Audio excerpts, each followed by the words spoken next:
When my father passed, I remember being really sad, and I didn't know how I felt but crying in front of my son. Like, I would cry sporadically, just like putting him down.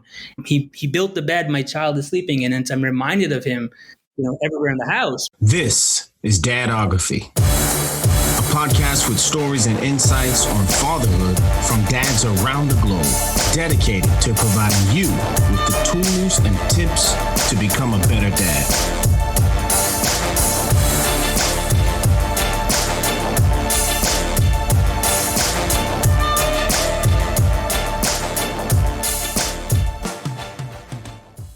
Hey, fellas, once again, I want to welcome you to the Dadography podcast. My name is Corey Ward, and I just so happen to be your host. And today, our guest is Sammy Jamal. I won't give you too much on him, as I think you're going to have a real treat getting to know him, getting to know his fatherhood style, going through his childhood and experiencing his father, and ultimately with the goal of gleaning some insights to help make you a better dad. If you've not done so already, be sure to subscribe on whatever streaming venue you use. You can also check us out on Facebook, and feel free to follow us on Instagram at Dadography. And Sammy, welcome to the show, my brother. How you doing? Good, brother. Good. Doing great. Fantastic, man. I got to tell you, total transparency, I've been looking forward to this conversation. We had a hiccup, I think maybe a week ago or two. One of us got busy. We had to reschedule. And so now we get an opportunity to materialize this conversation. And I'm already extremely grateful for having you here, man, for sure. Appreciate that. So if you would, Sammy, give me a little bit about you. Take us to understand the person and know the person. I grew up in Toronto, specifically Scarborough.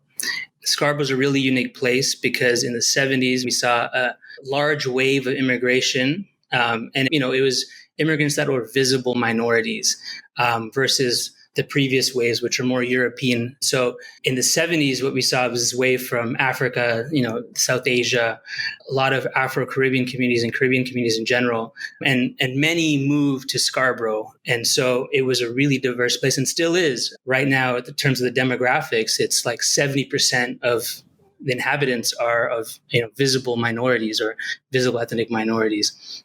And so it still continues to be a very multicultural place. Hey, Sammy, I want to thank you for inserting that terminology into my personal dictionary, man. Visible minorities. Yeah, thank you. It's interesting because that's happened before. And I think it might be a Canadian thing.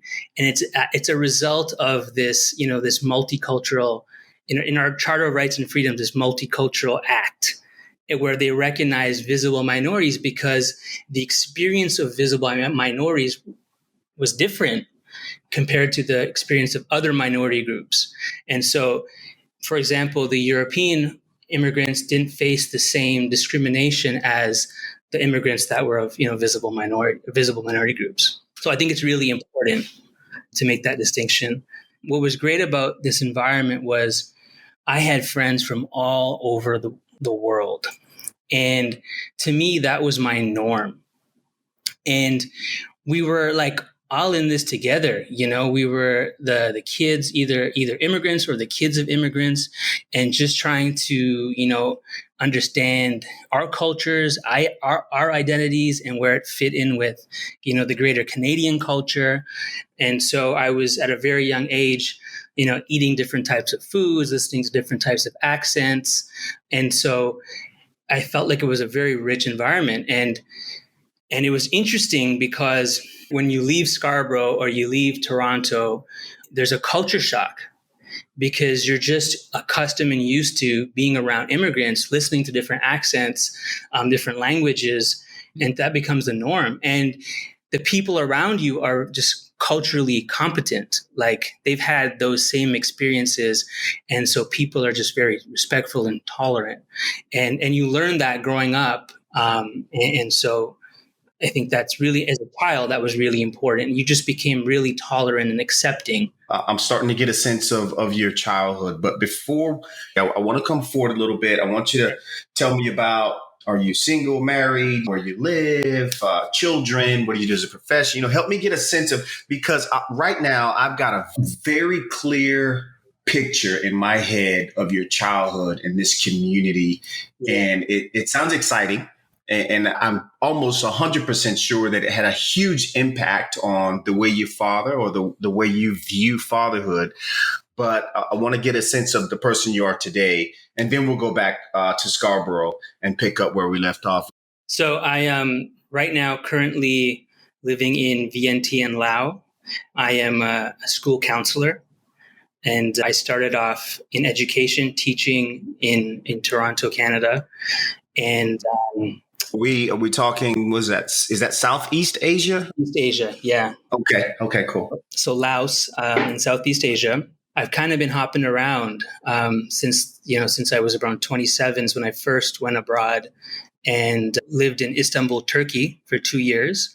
Came back to Toronto, did a year there, and just, felt I needed to go back abroad, and an opportunity arose in Panama, which was really supposed to be, a 2-year contract, which ended up being 10 years.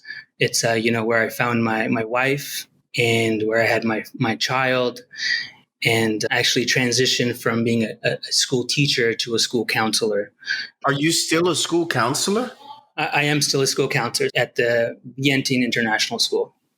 So let me ask you, and this is maybe just a little bit off the beaten path, but I just want some clarity. So when you say school counselor, do you mean like in the States we have guidance counselors? Like once you get to be maybe in the 10th grade, then you start, analyzing perhaps what career or what path you'd like to take in life? Or do you mean school counselor like kids that are having problems at home or getting bullied? Or do you mean both? That's a great question. We have a comprehensive counseling model. So the comprehensive is the social emotional. So that's the mental health component. So working with students with anxiety, depression, suicide ideation. It's the social emotional piece.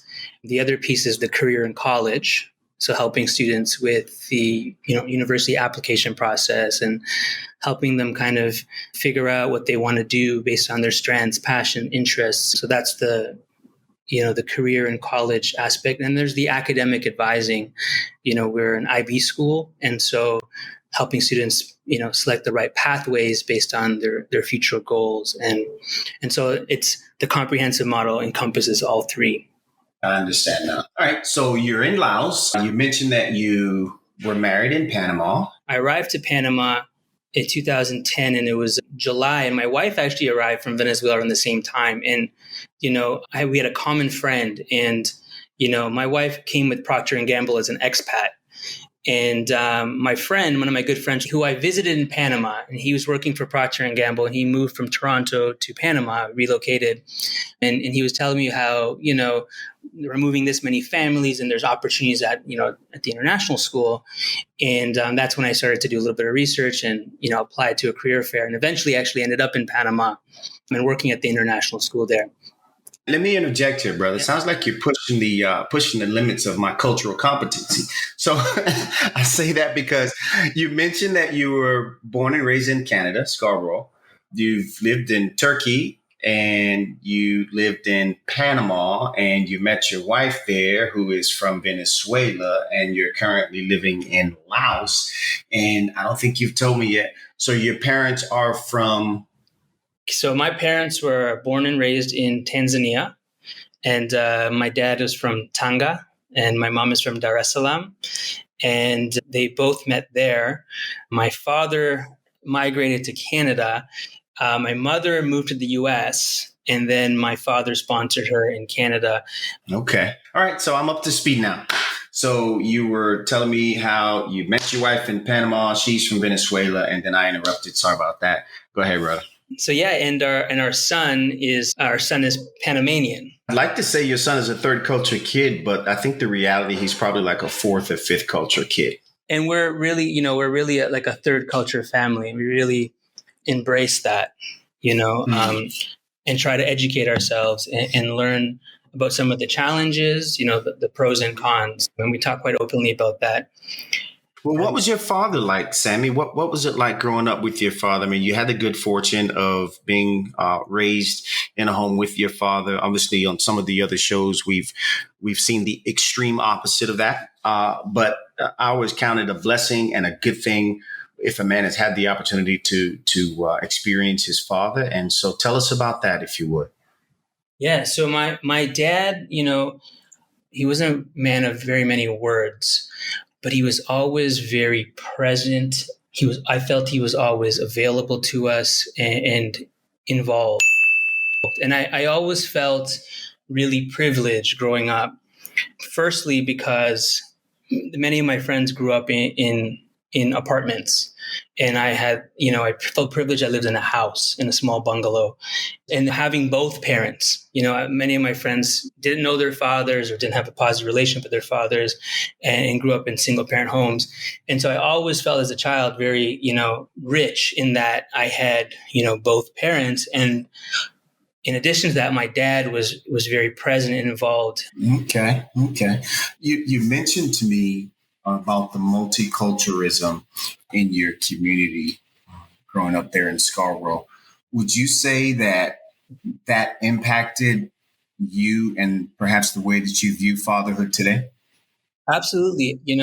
So I think my dad really did a great job of just adapting.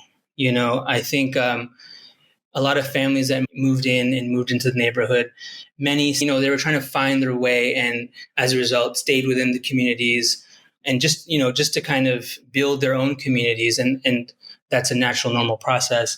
My dad was always trying to figure things out. It felt like instinctively he just knew that it's going to be different than the way he was raised, and he's got to be a father. And so he grew up with which is very common, corporal punishment, and so we never really received a lot of that. His father was probably not as present as he was, or as involved as he was, and so he just adapted and took on that role. He was also extremely open-minded, and he realized, like, I'm in this new place and I need to kind of like learn and grow and adapt and find his way, but at the same time help my children find their way. So things that, were probably not allowed growing up, how he grew up, he was a little more permissive with. And so, I felt like he was just very adaptable and in tune and very progressive. It's really interesting because if you look at his father, my grandpa, they were very different humans. My dad talks about how strict his parents were, how rigid they were. He's accustomed to an authoritarian type of parenting style, at the same time recognizing he's raising Canadian kids now in this very diverse multicultural environment. And so he was always really open to learning and growing. Our house was open to everybody. And, he made friends from different cultures, and he was just always open to learning and growing, very tolerant and always very respectful. And I think that had a major influence. It was just one really of the things embraced. that really stands out to me, you mentioned that, he worked, and I think in you sharing with me, prior to our conversation now, he had, flexible hours and what have you. And so, but you encapsulated his fatherhood style as a present father. I think that's special, number one, but I wish I could see more of his secret sauce, because I think a lot of people struggle with what's commonly referred to as the work-life balance, right? Like you work and, nobody argues whether or not a father has to work to provide for his kids or to actually take them on that Disney World trip that they may get to go on, right? But at the same time, I've had fathers talk about the significance of the little things there at home. And sometimes it's just if you've had a long day at work, coming home to then, play with them on the floor or study with them to do homework or walking with them, to the convenience store can just seem like one more rep in the gym. Yeah. And my dad really grinded. like, he was really much of a Renaissance man in that he did what he had to, and any opportunities that presented itself, there were opportunities, and he took them. And so, my early childhood, my parents worked really, really long hours. But I felt like my dad, before we were born, for example, he had the vision. And like I said, he didn't talk a lot and didn't necessarily give advice, but he created this structure for success. So the perfect example is, he migrated in the early 70s. He lived with his mom, his dad, and his brother and his wife, and then his own wife, and they were living together in this small apartment. And then he eventually got his own apartment. But he had always told my mom, I want to raise my kids in a house. And they were grinding. Like, buying a house is hard as a new immigrant. And he found a way. He borrowed money, and he just, like, the year before I was born, he bought a house. And just for him, his vision, he goes, I need to raise my kids in a house. Because at this time, a lot of his friends and people in the community were, like, cooped up in smaller apartments. And he said, like, this is what I need to do. And he did that. And then he grinded and worked for 15 years. When I say he's adaptable, he was studying in university before he was in Canada, and he got rejected. His immigration status in Canada was rejected. And there was, like, a recommendation to pick up a trade. So my dad picks up a trade. He drops out of university, picks up a trade, takes these welding courses, and then he's accepted into Canada, right? So now he's employable, right? He's got this trade. And it's not something he was really necessarily interested in. He just did it because that's energy, man. That's pure energy. That's knowing what you got to do and doing energy. And then he took, embraced that. And what he says was, it was night shift. It was in a factory. It was night shift. But he said that was an opportunity because now I can take courses in the day. And so for immigrants, they wanted, their goal was this 9 to 5. It was this idea of working in an office was appealing, and so, and that's what he did. And at the time, there was a lot of opportunities in the area of accounting. So he went to the community college, took accounting courses, and then eventually got a job within an accounting department. And he did that for 15 years. But what he realized was, and I remember this as a child, I remember, like, waiting for my parents to come back from work and counting the cars, watching the cars pass. And it was like, from 5 o'clock to 6 o'clock, sometimes 6:30, sometimes 7, because he was doing overtime. And I remember, like, it was obviously affecting us. And he recognized that. And then he took this major risk and quit his job to start his own business. He said, I'm working this hard. I'm working all of these hours, and I don't have time for my family. I feel like I have the skills. I can use this energy and time for myself and be my own boss and hopefully provide more for my family. So he bought a video store and a dry cleaner. Like, it's a video store and cleaners together. Nice. And then eventually, leveraged the house and the business to open a preschool center, and that gave him flexibility. So he can hire somebody. He had a supervisor. He had a lot more time. And, sometimes people, when they think of entrepreneurs or business people, they feel like they have a lot of money. And, we still lived in the exact same house. It just meant my dad had more time. And that was critical, especially because as I was a teenager around this time, growing up in the inner city, there's a lot more negative influences than positive influences. And I felt I could have easily gone astray during that time.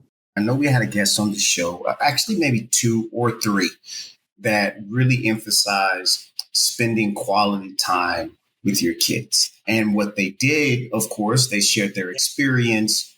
I think one of them totally dropped the ball. And so he was sharing the importance of spending time with your kids from the position of, hey, I screwed up. But the other dads shared encouragement to dads that listen to the show. Hey, listen, spend time with your kids. And now, as you're telling me your dad's story, it's almost like I'm getting the how-to, So I appreciate that, man. Absolutely, man. It's interesting. So he was the first one up, and he made sure, like, he would make breakfast, and he would make breakfast for the entire family, and he really made sure that was time. Like that breakfast was time. That was time with his children to get that start, to have them start their day. Dinner was extremely important in our family. We had to have dinner together no matter what. Like we'll wait for people, if it's getting late, we still wait. We had to have dinner every single day as a family. And I remember it being challenging, it's like we're watching playoff basketball and I'm like, I really want no, like there were no exceptions. Like every now and then, Grammy Awards or whatever it was, or like a big playoff game, my dad would say, okay, like let's figure this out. But it was such a big deal, like having dinner every single day together as a family. And it was therapeutic. I remember waiting for people, like waiting for my brother or waiting for my mom. He's like, we got to wait. We're going to do this together. And it was great, man. Like, we over the dinner table, we would, talk, laugh, cry, fight, everything came out at the dinner table, and it was all open for that. That's what it was for. Now, I've mentioned so far, perhaps a couple of times, that I think, your dad had a positive impact on you. But, I guess a final thought as it relates to your dad is really just a question. And that is, how do you feel, or what would you say that the impact is that your dad had on you, positive or negative? And then, of course, how so? So, I felt that my dad was just always really available.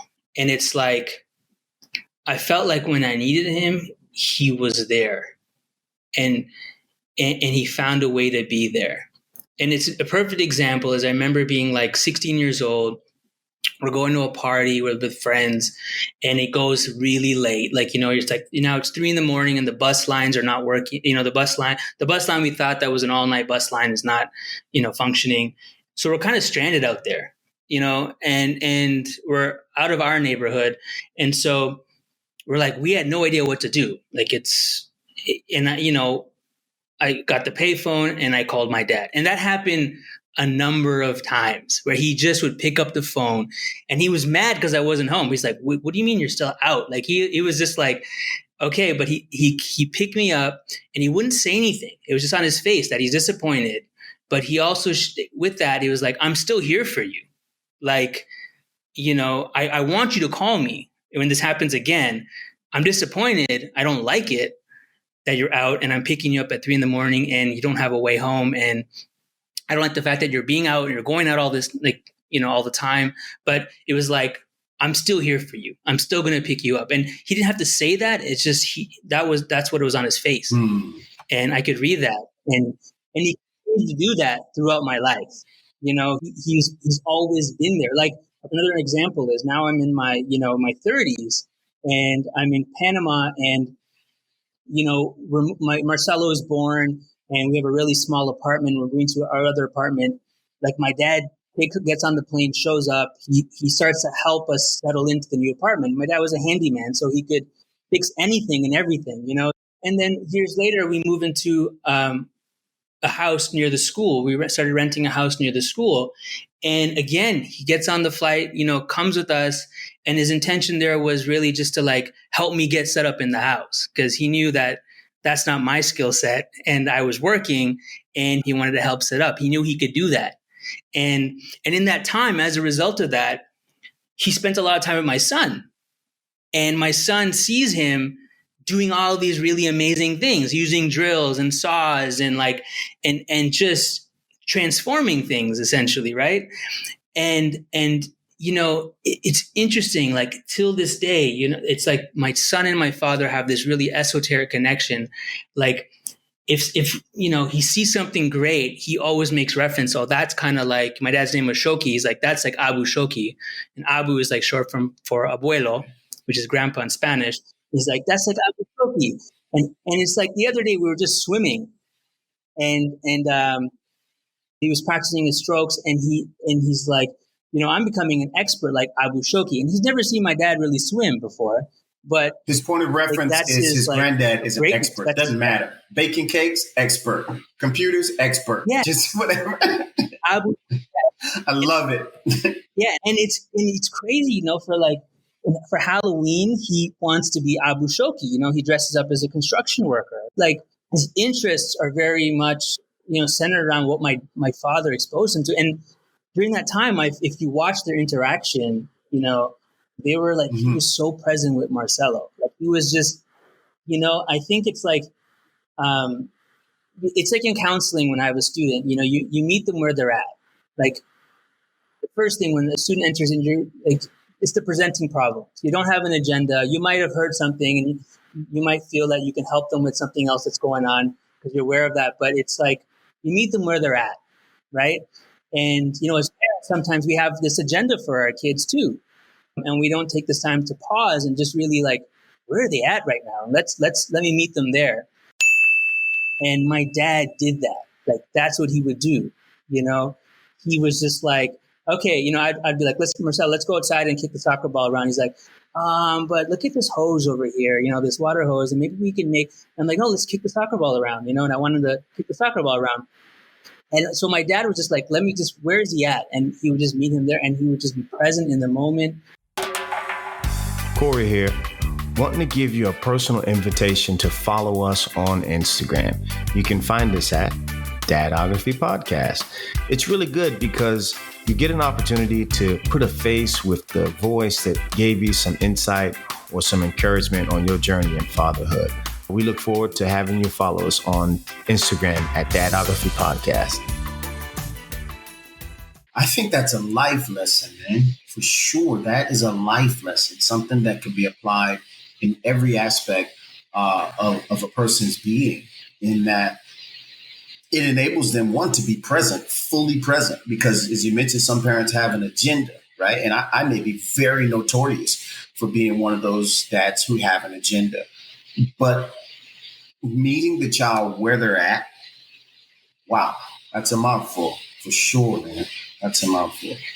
That's my dad. Like, I used to think when I talk to my friends and they talk about their dads, and like some of their dads would give them this advice, and my dad didn't talk much, but again, it was his actions, man, like the things he did.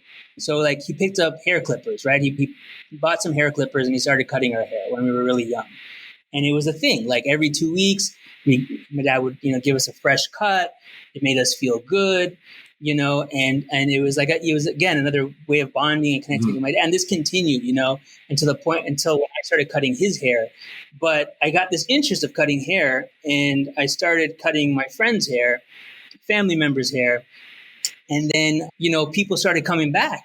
And then I just started charging, and I started getting really good because I'm cutting, different types of hair now. And so my dad, we had a garage, and he like transforms a part of the garage into a little, like, buys a barber chair, like a used barber chair, and then sets everything up for me. And then now I'm like charging like $5 and then $8. And I have like kids from all over the neighborhood and different schools coming to get fresh, get their haircuts. And then like, that was my first, that was like my first real job, in the local barbershop. There's a sign, help needed. And I applied, and they assumed I had a license and all this. I didn't have anything. They'd bring some people in, cut their hair, show us what you got. I did. They hired me on the spot. And that led me through, college and university. That was my side thing. I always worked as a barber. But he set that structure up, and then from the garage, it evolved like to like the basement, there was like a wine cellar that nobody was using, in our house, and it was just a storage space. He gutted it and built like a little barbershop in there. He created that structure. Like, he didn't talk much, like he just did it. And, through that, I learned so much. Do you think that you bring any Tanzanian specific fatherhood practices to the way you father with your son, Marcelo? Yes. My parents are really like collectivists, right? It's all about family. And it's like, it's not really about the individual. It's about the whole, right? The family unit. And it's like the village, right? And right now we're in Vientiane, Laos, and my mother-in-law is here with us. She's, my wife's mom. And I think that's really important, like that idea of extended family and like Marcelo growing up with the extended family, even though we're not, in Canada or in Venezuela, we're in Laos, but we still have that extended family. Like I see everything as the family. Like decisions are made based on family. And I think that's how my dad was raised. The family dinners, every Sunday we go to grandparents' house for the Sunday family dinner. It was always about like the family. Even as we got older, it's when you're more independent and you're looking for your own autonomy. I remember my father saying, "Hey, listen, man," he's like, "You could, you're working now, you got a job, you're making money, and you can go rent an apartment, but you really should be doing saving up to buy or buy a condo or buy an apartment or buy a house." And he goes, "The only way you can do that is if you're living at home." And he's just like, "Hey man, I can convert the basement into your spot and we can set it up and it could be your pad and you can do your thing downstairs, got a side door, it could be your totally separate entrance and you get your space and privacy." And he did that, and that's keeping the family close. And at the same time, it enabled me to save Right. in my 20s. What would you say is your fatherhood style? Like I've heard and I see so clearly the impact that your father has had on you. Tell me in your own words, what is your fatherhood style? I take from my dad this idea of being like very responsive, being available, and responsive. And it's really just about security, right? Ensuring that my son knows I'm there and that he feels safe. And really, I'm responsive to his needs, his emotions. It's really all about him. Our parenting style, Maria and I, is really much grounded on this attachment parenting style. It's where like you're catering to the needs of your children and you're adapting for your child. And it's tiring and it's exhaustive. It's because you're adapting to the needs of your child, and we're flexible and open. It's just that's kind of our goal. I've had parents who say like, "No, my child needs to adapt to our lifestyle," and to a certain extent, yes, there has to be an adaptation, but we really try to cater to his needs and be responsive to his needs. Well, thank you for sharing that, because I think it's wise to know what type of parent you are. Last week, our show was about a dad, Brandon, who essentially picked up his whole family from the Carolinas and moved them to Los Angeles. Why? Because his 10-year-old son is like a child star. And so, a person can look at that and go, "Oh, that's a great idea," or a terrible idea, just depending on, again, and even though we didn't mention it on that show, but it's coming to, I guess, an understanding for me now in that, an attachment parent may do something like that, and that's not a bad parent or a good parent. It's just the way it is in that scenario. But it's wise and good to know what type of parent you are. And like I said, like by no means am I a purist. You read about attachment parenting. There's like, the steps and it's none of that. You pick and choose. As a counselor, a lot of my counseling, my therapeutic orientation is like influenced by like positive psychology. And so I'm big on strengths. So, what are Marcelo's strengths, and just really focusing on those strengths. So that's a big part of it too. And some of those strengths are genetic, predispositions. Others are just based on his experiences in early childhood, and just really focusing on his strengths. We do a lot of mindfulness in the home, and we've been doing that since he was a really young child to help him, regulate his emotion.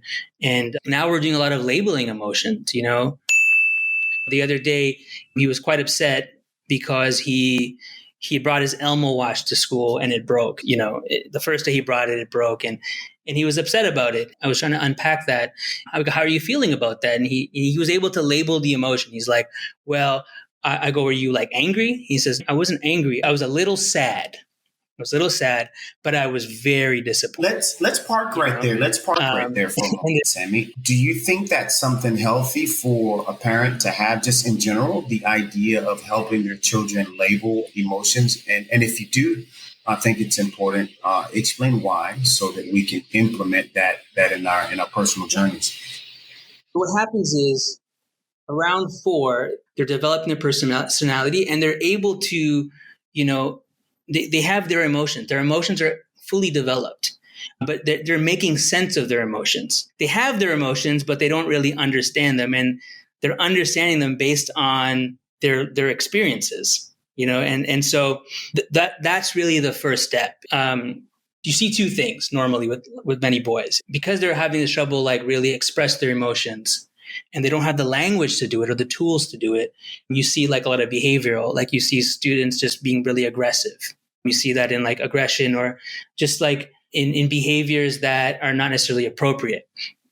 And the other thing is, then you see kids becoming like the class clown, or trying to make jokes of everything because they don't want to like share or process, so that they make a joke of everything. So those are the two things you normally see, right? With many boys. I think a lot has to do with like the modeling. As a dad, like a lot of men have a hard time expressing their emotions and really labeling them. They either really hold them in, they suppress them, or they get really aggressive. Probably now, angry. The environment, speaking on a societal level, is probably more accepting of men expressing their emotions. I mean, I can think of, and everybody's experience is different, but like my great grandfather, very stoic, but at the same time, one of the most loving people I've ever met. But and I've mentioned this, I think, on a previous episode where I confronted him like, "Hey, don't you love me?"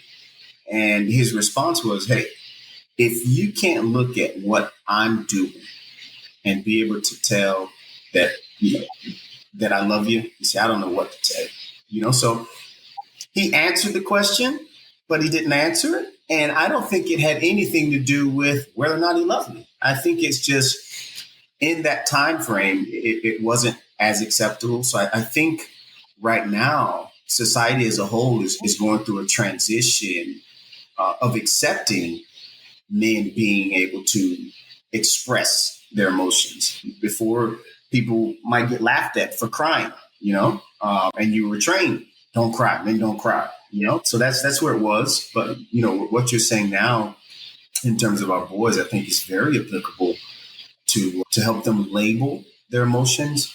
And once they label it, what do you think is a good course of action to kind of help them dig deeper, Sam?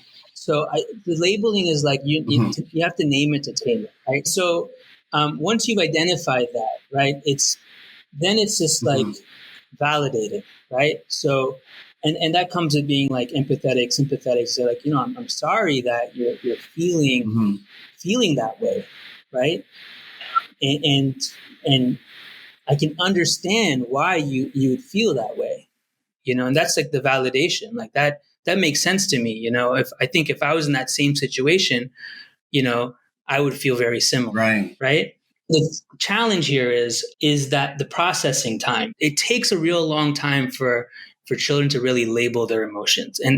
And so, for a lot of people, that silence in the room, it's a struggle. Like, and especially for like parents, you want to help solve your kids' problems. You want to give them the labels. Like you kind of know what they're feeling, and you wanted to tell them like, you're feeling like this, but you really got to wait. And that's where the patience comes in, and just like embrace that silence and let them come. I think the most important element of education, and I know to use the definite article, the most is pretty big, but I think as we give consideration to educating and growing in our knowledge of self and our knowledge of whatever, a particular subject in school, hands down, is discovery. That is to say, yes, the teacher can tell me that 1 + 1 is 2, and I'll accept it on the basis of, the teacher is the authority. But when I put my fingers up on, one finger on the left hand, one finger on the right hand, and then I count 1, 2, through my interaction with the mathematics, I have a discovery that it's not tangible, but it definitely produces tangible results, and that now I can add 1 + 1, right? So I get what you're saying is how important it is to kind of maybe guide the child, but to leave them that space to be able to discover, to see it. There's nothing like it's referred to as an aha moment, like, oh yeah, I got it. What aspects of your job as a counselor do you bring to your fatherhood? Okay, so I think definitely the mindfulness, and this works for young children and adults and adolescent students and adolescent children and adults. The first thing is being able to take control of your breath. The reality is that we have that ability, no matter how we are feeling, we can regain a sense of control by controlling our breath. We can own that breath, and so once by being able to control that breath, then now we suddenly have a sense of control. Okay, so that's like the first step is to create that calm, and then you're meeting your child where they're at. So what's going on? Like, it's really like, how are you feeling, right? Like, what's going on? Like, now that they're calm, right? And I think this is the big part here is also the listening. So you're listening with your senses, okay? So like you're listening with your eyes, right? You're making eye contact. You're being 100% present. You're obviously listening with your ears. You're listening with your heart. You're holding your child here. You're listening with all of your senses. So it's a way to check yourself as a parent. So like, am I listening? Let me check my senses. I need to be listening with all of my senses right now, and that forces you to be in the present moment. You need to be using all of your senses. And there's a lot of research on this, just even the touch and just say like, hey, I'm listening to you. That's the validation. It's like, I'm here, I'm listening to you, and have them, have touch your own heart or touch their heart, and there's a lot of research about the touch and how it affects the, the parasympathetic nervous system that creates calm. But when a child is in distress, it's their sympathetic nervous system, is their amygdala going on overdrive. And so they're in fight or flight, right? And so the breathing creates the calm, the touch engages the parasympathetic nervous system. And that's what creates the calm. That's what regulates the heart rate and creates that balance. When the student's distressed, their heart rate is up, right? They're in fight or flight. So the calmness is key, the validation, and then that's when you can start to identify like, how are you really feeling right now. Again, once they start to feel comfortable sharing their feelings, you go to the strengths, you go to their assets, because how are they going to resolve this now, right? As a parent how to help your child, but how do they take ownership, and how do you empower them to know that they can solve this? The end goal is building resilience, emotional resilience. And so they need to know when they're feeling like this and you're not around, how they can calm themselves to get to a better headspace and go through this process. And one thing as parents that we don't often do, especially as men, is, we don't model this. It's like, when I was teaching English and talking about, doing a read aloud, you're modeling reading strategies, and it's called a think aloud. So you're modeling what you're thinking. You're saying, you're stating the reading strategies you're doing as you're reading. So the students get an idea. It's called a think aloud. And so as a parent, like when you're going through a time of distress, or you're not feeling so good, or you got into an argument with a colleague and you're not feeling good about it, and it's important to share how you're feeling with your child. Go through the same process, label your feelings, so he sees you do that, and so he knows how to do it when he's in that same, in experiencing the same thing. And so I think that modeling is really, really important, and expressing your emotion. When my father passed, I remember being really sad, and I didn't know how I felt, but crying in front of my son, like I would cry sporadically, just like putting him down. He built the bed my child is sleeping in, and so I'm reminded of him, everywhere in the house, right? And I start crying, and I was like, I don't want to scare my child, right? Because why is my father crying? And I just started to say, hey, I'm crying because I'm missing Abu Shoki. He's like, I miss him too, And I said, it was a moment, and I told him how I was feeling, I was sad, and so going through that, like, is so important. Modeling that is so important. And then talking about the strengths. We have each other together. We can remember him. And how do you want to remember him? I would like to make a suggestion for the listeners that are chiming in right now. He mentioned one of the first steps to mindfulness with your kids is breathing. One of the first things you do as a child is you inhale to get breath. And one of the last things you do as a living person is you exhale. So from beginning to end, breath is a key point and part of our life. And the idea that you can control it at any point is very key. If you can give that skill set to your child about breath control, ultimately, which results in, I think you mentioned sympathetic nervous system, empathetic nervous system, emotions, things of these sort. Self-control is a wonderful thing to teach to your kids, guys. And breathing is perhaps a great place to start. So I'll make a book suggestion for you. I just read one recently called Just Breathe, and it's by a guy named Dan Brule. Mm-hmm. And you can find that on Amazon. They're not a sponsor of the show. Nobody's going to break me off for that one, but I do think it to be a value for you. And so, but Sammy, listen, it's been great. It's been fantastic. And I don't know if you noticed it, but I sure did. I think the idea was to interview you as a father. What's happened is we have effectively constructed a memorial to your dad, and we interviewed you as a son, which speaks volumes to what an impact a father can have on his child. And, I don't know, how long has your father been gone, Sammy? So he just passed away just over a year. Just over a year ago. And yet the ripples of his positivity, of his work ethic, of his love, of his patience, of his ability to empathize with his son, of his entrepreneurial spirit is still going forth. So if we're to walk away today with a lesson, we are going to walk away, and you'll forgive me, Sam, if I pronounce it wrong.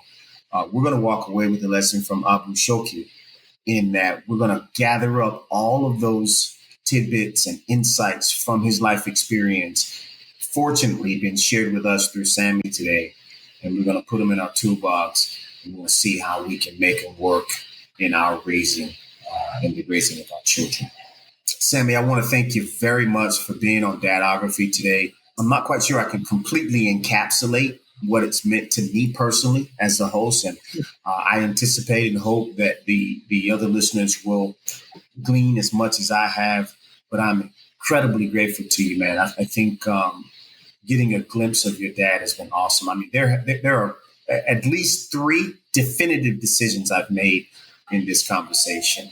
One of those being just elevating our time together as a family at dinner to new heights. The other is I'm going to start doing breakfast with my kids. I'm an early bird. So that's also something that my great grandfather did. And I've done it at different times, but I think I want to recommit to that.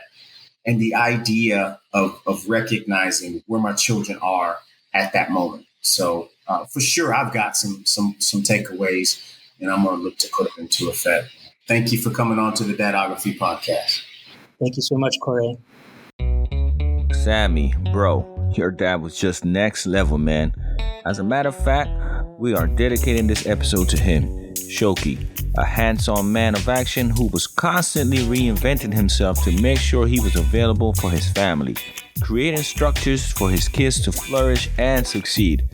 Breakfast time, family time. Dinner time, family time. Oh, and we are waiting for everyone to be ready. What's your hurry? Sammy and his wife agree on a parenting style. This helps to avoid conflicting teachings which can confuse a child. There's no perfect parenting style, but whatever you decide to go with, make sure everyone in the home is on board and committed. Being responsive and available works for him. Meeting his son where he's at and making sure his son knows he is there and that he provides security. Remember that modeling speaks louder than words. You can talk about it, but you also must be about it. Show emotions and consider practicing mindfulness to help regulate your child's emotions. Breathe in, breathe out.